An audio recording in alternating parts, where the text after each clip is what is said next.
15 वर्षापूर्वी जर मुलीचं लग्न झालं आणि नवऱ्याच्या घरी चालली तर पूर्वी पाट्या द्यायचे. पाटी लई मोठी राहायची पूर्वी. त्या पाटीत पुरणपोळ्या राहायच्या, पुरणाच्या पोळ्यान भजी. कारण महिला मंडळ पूर्वी पाटी द्यायचे, त्याला मूळ पाटी म्हणायची. मूळ पाटी म्हणजे पूर्वी पाटी का द्यायचे तर पूर्वी बायांना पोळ्या येत होत्या. आता पोळी वारली, आता तिची मावस बहीण उठली पुरी. आता आणि पोरगी जर नवऱ्याच्या घरी चालली तर ती पाटी बिटी डौलत राहायचा मार असतो. एसटी गावात येणार, एसटी पशी पाटी घेऊन लोक बसणार. 2-4 नव्या टोप्यावाले कडक मंडळी तिकून येईल, त्यांना इकडच्या टोप्या घेईल, शोभून दिसायचं. मग त्या नवरीला पोचवायला 2-3 बाया, मग तिच्या आईचं रडणं. हा कार्यक्रम शोभून होता. याचं कारण होतं पूर्वी मुलीचं लग्न बाप जमीत होता. आता बापाला व्हॉट्सअपला कळला गुड्डी गेली बुवा, ती आहे. तो आनंद राहिला नाही. आणि आपल्या लोकांनी काय केलं माहिती का महाराज, खरा आनंद आहे ना गमून टाकला. पैशाच्या जोरावर खरा आनंद तुला नाही. पूर्वी लग्न राहायचं खेड्यात, संध्याकाळी लग्न, पातेल्यात राखेल टेंबा आणि लापशीला काय तो काय टोकरे होत्या काय फाडा पोती, एवढी लापशी वाढायची. लगीन टोले जंग. आणि त्या लग्नात एक गडी पठ्ठ्या वहीन पेन घेऊन आणि डबा घेऊन बसायचा. माणसाने आयर लिहायची. आणि त्याच्या अगोदर लग्नाच्या अगोदर बायांनी लुगडे बिगडे आणले, गावात मिरवायचे महाराज. सोहळा चांगला होता का नाही. ह्या 5-6 वर्ष आणि चांगल्या चांगल्या गोष्टी लोकांनी बंद केल्या महाराज. लग्नांमधले आहेर बंद केले तुम्ही, हे चुकीचं आहे महाराज. ज्याला पैशाची गरज आहे त्यानं आहेर घेतलेच पाहिजे. तुमचं काय मत आहे. गरीबाच्या बिचाराचे बँडवाल्याचे पैसे जातील, मंडपवाल्याचे पैसे जातील, आचार्याचे थोडेफार जातील, त्याला काहीतरी कमी होईल. त्याला काय तुम्ही टेम्पो तुम्ही नावे देऊ करून राहिले का त्याच्या जमीन नाही. मग 5-10 रुपये कोणी देत ना. आयर गरीबाने लग्नात बंदच करू नये. तुमचं काय मत आहे. त्याला पैशाची गरज आहे. आता हे नंबर 2 करणार आहेत यांना काय, हे हलकटाने दिले का बाकी यांच्या ठोकून. यांनी छापलं पत्रिकेत कोणत्याच प्रकारचे आहेर स्वीकारले ना. आला गरीबाला किडा. मोठ्याचं पाहिलं गरीबाई बोंबलं. आता गरीबाला तर मोठ्यापेक्षा किडा. काहीच घेतलं जाणार नाही. तुमची उपस्थिती हाच अनमोल आशीर्वाद. शब्द कुठून काढले काय नावलं दिन. आणि 13 संस्थेच्या थकबाकी आहे. अरे मग गरीबाचेच 10-5 रुपये आहेर घेतलं तर निदान एखादी वस्तू कमी होईल. काय महाराज, आम्ही लहान असताना पूर्वी 10वा झाला का 10व्या दुखटं घ्यायचे महाराज. त्या गावातल्या नाव्यानं वारुळी देऊन तो दुखटा पुकारायचा. पद्धती महाराज चांगल्या होत्या, पण या लोकांनी बंद करून टाकल्या. खरी पद्धत होती गरिबांना आहेर घ्यायला पाहिजे. अजून सावध व्हा तुम्ही. ऐकू नका कोणचं. घ्या, तुम्हाला लागते ना आम्हाला द्या, पण घ्या. विनोद नाही महाराज, पण त्यामुळे एखाद्या गरीबाचं काम होईल. लोकांनी या चांगल्या चांगल्या गोष्टी वजा करून टाकल्या. ती नवरी जर चालली पाटी घेऊन तर ती पुरीची आई एसटी जवळ तिला म्हणायची इकडे. शब्द पहा कशी होती. आडानी बाई इकडे, तुझा आमचा संबंध संपला. पोटभर खायचं आणि रात्रंदिवस कष्ट करायचे. तक्रार जर आली ना, तू ये आणि मी ये. शिकेल होती का बाई? शिकेल होती. कशाला पोरी येडेवाणी करील. या 10 वर्षापासून पुरीची आई स्पष्ट पुरीला सांगते, एखादा महिना बघ, सगळ्यांचा अंदाज घे, नाही तर पाहुणा इकडे घेऊन ये. तो कांदे वाटणं करीन, पण पोट भरील, पण तो शान भरायचा नाही. आता बोलू नये सणासुदीची. मला सांगतो महाराज, जाऊ द्या, मी कधी मरू द्या, तुम्हाला आपली रोज आठवण आला हा माणूस काय म्हणत होता. आता जाऊ द्या, आता थोडं कानाला वाईट वाटतंय, पण मी 10 वर्षापूर्वी बोलत होतो ते आजही खरंय, आणि आज बोलतो ते कवाही खरंय. थोडं कानाला वाईट आहे, पण खरंय. ओ महाराज, नुसते फिरायला गेले ब्रह्मगिरीला आणि वाघ आडवा आला. वाघ आणि वाघाला घाबरलेले निवृत्तीनाथ गुहेत घुसले. अख्ख्या कुळाचा उद्धार झाला. हो काय नुसतं विचार करण्यासारखी गोष्ट आहे. वाघाला घाबरले म्हणून गुहेत घुसले. आदिनाथ उमा बीज प्रगटेली मच्छिंद्रा लादली त्याची प्रेम मुद्रा गोरक्षली पूर्ण कृपा केली. काय बोलायचंय महाराज, तू अनुग्रह फक्त ज्ञानो निवृत्तीनाथाला आला. काय ताकद आली त्या याच्यात रेडा वेद बोलला नुसती 10 मिनिटात. म्हणून आज कीर्तनाला घेतलेला अभंग ज्ञानोबारायांचा आहे. चिंता करायची नाही. इथं आपण 30 मिनिटापूर्वी होतो. मी कुठे जाऊ द्या रातभर महाराज, रातभर येळभर तुम्हाला जागेवाना. चिंता का करायची नाही ते त्याचं उत्तर सांगतो. या जगात कट्टेवर हात असणारा ब्रह्मांड नायक भक्कम आहे. तुम्ही आम्ही छातार जोडायचं नाही. देव ठेवील तसं राहायचं. दिवशी किक बसल त्या दिवशी जायचं. वळवळ करून काय करायचं बरं. लई कमवायचंय नाही मागच्यासाठी. आता तुम्ही बरे इतके येडे आम्हीत. आम्ही तुम्हाला सांगतोय संघ काही न्यायचं नाही आणि आम्ही रात्रंदिवस झोंबलोय.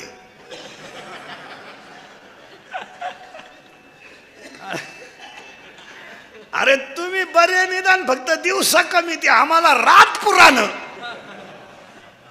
मी ते चंपाषष्ठीमुळं 4-4च काढून राहिलो. 2-4 दिवस झाले.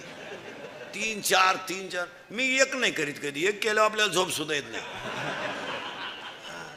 3 तर दगडा आपटा भ्यावं नाही कवाय.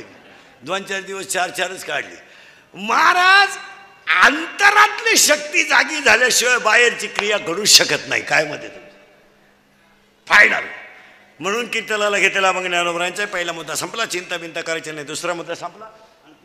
आज गायक वादक जन्मंडपाले माईक सिस्टीमवाले सगळ्यांच्या उपस्थितीमध्ये गंगा भगीरथी नाणेबाई भगवंत डोंगरे, शिवाजी लिंबाजी डोंगरे, राजेंद्र भगवंत डोंगरे, संजय भगवंत, योगेश रमेश डोंगरे, शीला लीला अंकुश, आशाराव साहेब, रंजना बाळासाहेब, किरण रुपेश डोंगरे, कार्यक्रमाचे आयोजक संयोजक, ग्रामस्थ भजनी मंडळ, गायक वादक जन्मंडपाले माईक सिस्टीमवाले, लॉन्सवाले, लॉन्सचे मालक, गायक वादक पाहुणे रावळे, डोंगरे पाटील परिवारावर प्रेम करणारे मित्र, स्टाफ परिवार, पाहुणे रावळे, सगळ्यांना धन्यवाद. कीर्तनाला सुरुवात.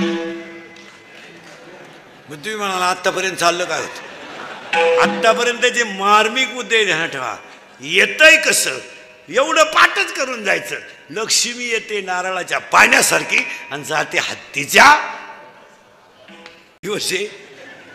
90% पोरींच्या संसारांचं वाटोळं त्यांच्या आयाने केलं हे ध्यानात ठेवा. या दिसत्यात आशा तुम्हाला फक्त. इतक्या खुडी यांच्या अंगात. कोणती कीर्तनात बाई बसेल तिला म्हणा बोटवर कर फक्त 4 दिवस तुझ्या पोरीचा आणि तुझा फोन नाही. अशी कोणती बाई आहे बोटवर कर बरं. मी सत्कार करतो. कर फक्त बोट तू वर सत्कार करतो तुझा इथे. जाऊ दे माझं आजचं पाकिट सुद्धा तुला देतो. कर बोटवर फक्त तुझ्या पोरीचा तुझा 4 दिवस फोन नाही. अशी कोणती आई आहे कर बोटवर. काम नाही का तुला काही. तिकडं कांद्यात मर ना चिंगड्या निवड ना. काय कर तुला पोरीच्या घराचं प्रारब्ध आहे महाराज. कशाला डोकं लावायचं. आणि काय इचारिती बरं. इचारिती काय हरिपाठातलं इचारिती काही. जीवली का जीवली का झोपली का काय काढून केलं. त्या शेळीला किती बकरं झाली. ती म्हणली 3. बया मग एक कुठं पिन. तुला करायचं काय कुठं पिऊ.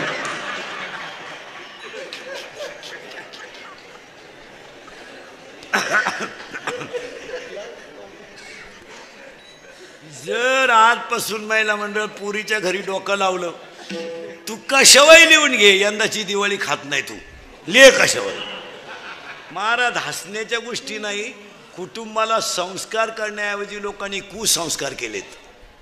आणि म्हणून तुम्हाला उदाहरण सांगतो. महिला मंडळ तुम्ही म्हणाल महाराज असं आम्हाला का म्हणून बोलला. ज्याच्या मुलीच्या अंगाला कपडे घालायलाच आशा होत्या. ज्याच्या मुलीच्या जमिनीवर पाय कधी टेकले नव्हते. अरे ज्याची मुली घरातून बाहेर निघली तर चामर डोक्यावर ढाळणाऱ्या बाया होत्या. ती जनकाची मुलगी होती. स्वयंवरात रामाने जिंकली आणि स्वतःच्या मुलीला बापासमोर वलकले नेसून वनवासाला निघली. एक शब्द सुद्धा जनक बोलला नाही. काय माणसं होती बाळा. विद्वान सगळ्यात विद्वान माणूस जनक राजा. शब्द बोलला नाही. कोण सहन करील. आत्ताचा जनक असता रामाचं कानफाड फोडून टाकला तर नाला का तू वनवासाला निघला 1.5 लाख घटस्फोट घेऊन मायापुरीला दुसऱ्या नवरा रांग लागली पोरांची हल्ला असता राम एखाद्यानं आत्ताच्यानं आणि 2-3 लाख घेऊनही मोकळा करून घटस्फोट घेतला असता. इथं लय मार्मिक उत्तर आहे फक्त जाणकार वार करायच्या ध्यानात येईल. जनक राजा स्वतःची मुलगी वनवासाला जाताना रडला तर नाहीच पण शब्द सुद्धा बोलला नाही. का बोलला नाही माहिती का? विद्वान होता तो. त्या जनक राजानं काय अभ्यास केला माहिती का? माझी मुलगी राजवाड्यात जन्माला आली परंतु माझ्या मुलीच्या कपाळावर 5वीच्या दिवशी जे 6वीला लिहिलं असेल ते मी विद्वान असूनही मला चुकवता येणार. संपत्ती आहे माझ्याकडं, पैसा आहे माझ्याकडं, पण प्रारब्धाचं लिहिलेलं मी चुकू शकत नाही. यदा कदाचित माझ्या मुलीला जर 14 वर्ष वनवास असेल आणि ती भोगून जर अमर होत असेल तर पोरगी वनवासाला गेल्याने काय फरक पडला? जनकाच्या डोळ्याची कण सुद्धा ओली झाली नाही. माहित होतं जनकाला 17व्या अध्यायात, झाड जाणी जे फुले, मानस जाणी जे बोले आणि भोगे जाणी जे केले कर्म पूर्वजन्मीचे, माझ्या मुलीच्या नशिबात असेल ते घडेल. रडायचं काय काम? त्याला काकड्यातला अभंग आहे. मुका झालो वाचा गेली होतो पंडित महाज्ञानी, 4 वेद मुखदगत वाणी पण गर्वामध्ये झाली सर्व. आणि अजून प्रमाणे त्याला माता माऊली पाचारिता, शब्द नाही दिला मागुता, बैरा झालो नरदेही येता. काय भाषा आहे महाराज. साधू संतांची निंदा केली, हरिभक्ताची स्तुती नाही केली, तेने वाचा काय अभंगत महाराज. निंदिले उपांना तेने पावलो मुखभंगाला. हे अभंग पाठ कर. अजून एक कडू आहे. पूर्व जन्मी पाप केले ते बहु विस्तारिले, विषय सुख नाशिवंत तिमिर कोंदले, ज्ञान दृष्टी हरपली दोन्ही. काय प्रमाण आहेत महाराज. आपण बोगस विचार करायचा. प्रारब्ध कोणी बदलू शकत नाही. जनकाची प्रारब्ध बसणाऱ्या माणसांना सांगतो, आपल्या घरात भिकाऱ्याचं पोर रडायला लागलं तर आपण बिस्किट देतोय. रस्त्याने जाणाऱ्या भिकाऱ्याच्या पोराला आपण गाल ओढून मुका घेतोय. या जगात प्रारब्ध सांगतो एका मिनिटात. या जगात सुखानं संसार चालला होता पण नवऱ्याला वैराग्य झालं. नवरा वनवासाला गेला. महिला मंडळ 1.25 लाख प्रदक्षिणा, 1.25 लाख प्रदक्षिणा हळदीतल्या पिंपळाला माझा नवरा परत यावा म्हणून घातल्या. 1.25 लाख प्रदक्षिणा घातल्या हळदीच्या पिंपळाला. आणि विठ्ठलपंत घरी आले. 4 मुलं झाली. महाराज जगातल्या एकाही माणसानं त्या पोरांचा गाल वाढला नाही का मुका घेतला नाही. काय दिवस आहेत महाराज. बायकोने नवऱ्याने संन्यासातून येऊन ग्रस्त आश्रमात आला. इथं संन्याशी बाया ठेवता तरी काय होईना. तुम्ही बारीक अभ्यास करा महाराज. महाराज ज्याला एक बायको आहे आणि 40% कीर्तनकारांना 2-2 बायका आहे, असं काय कर तुम्ही? काही नाही तर तिचीच बहीण केली. नको ताण कुठं वाड्यात झाला. जरा डोकं खाजवा, तुमचं डोकं बंद होईल आपलं कीर्तन ऐकलं. त्या मुलाला अहो साधी गोष्ट आहे. आपल्या घरी शेतात कामाला बाई कांदे लावायला, तिचं पोरग झोळीत रडत आहे. आपण पटकन तिची दोरी वडीत नाही, झोळीची वडीतो. त्याला पटकन खायला देत नाही. काय पाप केलं तो ह्या पोरांनी. अहो एका माणसाने हा शब्द योग्य नाही पण त्याचा अर्थ न कळल्यामुळं तो प्रश्न पिढीचाच चालू राहिला. नाही तर लग्न पत्रिकेतला चिरंजीव शब्द चुकीचाच आहे ना पुरा. का? या जगात 7 चिरंजीव आहेत. अश्वत्थामा चिरंजीव आहे, बलभीम चिरंजीव आहे आणि शेवटचा एक चिरंजीव आहे तो प्रत्येक गावात आहे, बोल बजरंगबली चिरंजीव आहे. पण आपण पोराच्या नावापुढे काय छापतो? चिरंजीव. आता तिथं वाद असा आहे, मृत्यू लोकांमध्ये चिरंजीव होणे नाहीच ना. महाराजांनी ओवी लिहिली 13व्या अध्यायात, कांद्याचा रस पिळायचा आणि त्याला अमृत म्हणायचं. हे कुठं चालतं का महाराज? अमृत त्याला म्हणायचं का? कांद्याचा रस पिळायचा आणि त्याला अमृत म्हणायचं. महाराजांनी ओवी लिहिली का त्याला जर तुम्ही अमृत नाव ठेवलं ते जसं अज्ञान आहे. कारण कांद्याचा रस विषयाचे कांदे वाटोनी, माऊलीची ओवी आहे. विषयाचे कांदे वाटायचे म्हणजे कांद्याचा रस करायचा आणि त्याला अमृत नाव ठेवायचं. हे कसं झालं? कांद्याचा रसच आहे. तसं मरणाऱ्या माणसाला आपण चिरंजीव म्हणतो, याच्यापेक्षा वाईट काय? कारण तुम्ही मी कोणत्या लोकात आहे? मृत्यू लोकात. मग मृत्यू लोकातला प्रत्येक माणूस मरणार आहे. मग तुमच्या पोटी जन्माला आलेला पोरगा लग्नपत्रिकेत चिरंजीव असलच कसा? या वाक्याचा बसलेल्या या काही माणसांना अजून विचार करेल नव्हता. कारण तो शब्द चुकीचा आहे, पण पिढीजात आलाय म्हणून इथून पुढे चिरंजीव छापीत नका जाऊ. जर बरं असेल तर सुपुत्र छापा, थोडं भंगार असेल तर कुपुत्र छापा, आणि पार चड्डीत मुतत असेल तर आमची अवलाद छापा, पण काहीतरी आपलं छापा ना. देवाचं का? इथं मेखायत पहा कशा मेखाय. म्हणून संतांना उपमा दिली. ज्ञानियांचे राजे, कैवल्याचा पुतळा, साधकाचा मायबाप, ज्ञानाबाई माझी अनाथाची माय, वेदशास्त्र देती ग्वाही म्हणती ज्ञानाबाई. काय शब्द वापरलेत महाराज, काय शब्द आहेत. साधकाचा मायबाप, दरुशने अरे ताप, काय काय शब्द छापून टाकलेत मा. ज्ञानियांचा राजा, कैवल्याचा पुतळा, महाविष्णूचा अवतार. ती पदवी त्या नावाला शोभते. शोभते म्हणजे कर्तृत्वही होतं, प्रारब्धही होतं, प्रयत्नही होता आणि देवाची कृपा होती. नाही नाही नाही, देवच होती. काय महाराज, सापाच्या पिलाला जलमल्याबरोबर लपायचं हे कोणी शिकवलंय का? कोणत्या पुस्तकातल्या कोणत्या शास्त्रज्ञाने शोध लावला सापाचं पिलू जलमल्याबरोबर लपतं? अहो त्या एक वाक्य सांगा. शाळेतला गुरुजी तोंडावर शिकवतो, राजकारणातला माणूस व्यसन लावून शिकवतो, वाद लावल्यावर दोन्ही वकिलांचे पार्श्व म्हणतात, दोन्ही वकील म्हणतात 2-3 तारखा हो द्या निकाल.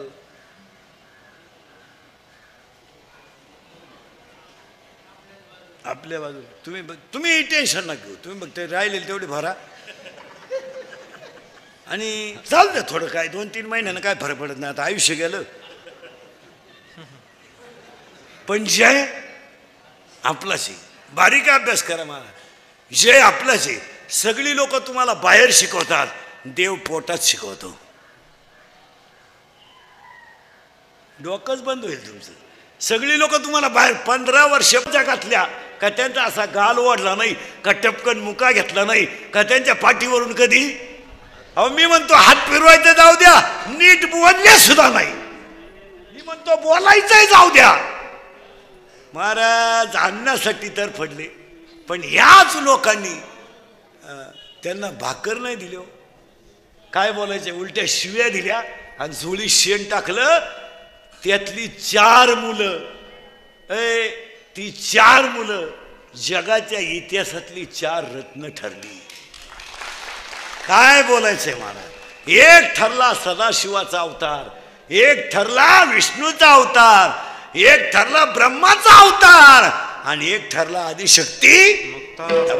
अरे एक ठरला जगाची आई, एक ठरला विश्वाचा तो गुरु. विश्वाचा गुरु निवृत्तीनाथ गुरु नाही आहेत, ज्ञानदेव गुरु आहेत. ज्ञानियांचा राजा गुरु महाराज, पण निवृत्तीनाथ गुरु नाही आहेत, विश्वाचा तो गुरु आहे. अख्ख्या विश्वाचे गुरु ठरले स्वामी निवृत्ती दाता. काय बोलायचंय मला. कोणत्याही माणसानं यातना सहन केल्याशिवाय तुम्हाला देव पण येणार नाही. असं चालतं का? पक्वा शिकायचं म्हणजे प्रॅक्टिस नको का? येळभर बोंबलं तिंडतो सकाळी वाजितो, असं कुठं चालतं का? ते गायन करायचं म्हणजे रियाज केला पाहिजे. कीर्तन करायचं म्हणजे रोज अर्धा तास पुस्तक उचकलं पाहिजे. तिथं मी असो नाही तर माझा बाप असो नाही तर आम्ही दोघं संगत असो. हे असं मेमरी कार्ड आणि पेन ड्राईव्ह पाठ करून तुमच्या बापाने कीर्तन पाहिली होती का? असं कुठं चालतं का ह्या बाईचं तंगडं त्या बाईला जोडायचं आणि त्या बाईचं तंगडं ह्याला जोडायचं? नाही नाही नाही, त्या गोष्टीला साधनाच पाहिजे. तुमचं काय मत आहे? आता हे नव्या कीर्तकारांना सांगितलं, ते म्हणते तुमचं आमचं तुम्हाला सहन होत नाही, उलथा तिकडं मारा. आम्ही काही चोर होतो का काय? अहो महाराज पिटली आम्ही, मला आता 26 वर्ष लागलं महाराज जायला. आत्ता शिकलो का आम्हाला पैसे द्यायला लागलेत. 11 रुपयात पिटली आम्ही. 11 बरोबर. 11, 21 सायकल आणि गाडी काची. ज्याचं कीर्तन त्यानं मोटरसायकल अशी पिटली आम्ही. आणि आता ह्या नव्या कीर्तनकारांना लिंबाव कावळा दिसला का 30,000 3,000 कावळा आला 3,000. तो भाताव येऊ नाही तर याच्या नोटाव येऊ. आणि मग जस काय झालंय, साधना ढिली झाल्यामुळं आचरणाची पकड ढिली झाली आणि परमार्थात सगळं चालत. साधना ढिली नाही झाली पाहिजे. नाही नाही नाही नाही. महाराज नामदेव शास्त्रीचं एक वाक्य आहे, तुम्ही ऐका. तो विद्वान माणूस आहे, तिथं काही डोकं लावायचं नाही पाहिजे. त्या विद्वत्तेला तोड नाही. आता ते काय झालं, थोडं स्वभावानं गुलाम असल्यामुळे लोकांना बाबा कडक आहे, कडक नाही. विद्वान माणूस कडक राहणारच ना हो. मला काय म्हणायचं, जो माणूस ज्ञानाने विद्वान आहे तो वागून थोडा कडक राहणारच ना. तर नामदेव शास्त्रींचं वाक्य आहे, संसारात रंगलेलं मन कधी परमार्थ करू शकत नाही आणि संसारावर उदास झालेलं मन देव आपला केल्याशिवाय राहत. ते भगवान बाबाच्या गादीचं वाक्य ते. वा वा वा वा. ते वाक्य त्याच व्यक्तीला शोभा द्या. आता ते जरी आपलं एखादं येडं उठलं तेच वाक्य सांगायला लागलं, चव जाऊन चौथावर राहायची. लक्षात, ते वाक्य सांगणाराही त्या लेवलचा आहे आणि ज्या गादीवरून सांगतो ती गादी तशी आहे आणि आई त्या सांगणाराचा अधिकारही तेवढाच. असं काही उठून कुठं चालतं का महाराज? आणि आपण सध्या असाच तडाखा उठवलाय. हा हा हा. काय 90% कीर्तनकारांनी सध्या आईबापाचं भांडवल केलंय. रोज उठून तीच आईन तोच बाप. 5 मिनटं आईवर बोलायचं आणि 5 मिनटं बापावर बोलायचं. 10व्यालाही तीच आईन, मौतीलाही तीच आई, श्राद्धालाही तीच आईन, सप्त्यालाही तीच आई. 10 मिनटं आईवर बोलायचं, थोडे डोळे लाल करायचे, थोडं डोळ्यात पाणी आणायचं. माणसाला वाटतं याचं आई लय प्रेम आहे. अरे याचीच आई बिन बिशीची दिंडी. ते हा काय लोकांना आई सांगतो.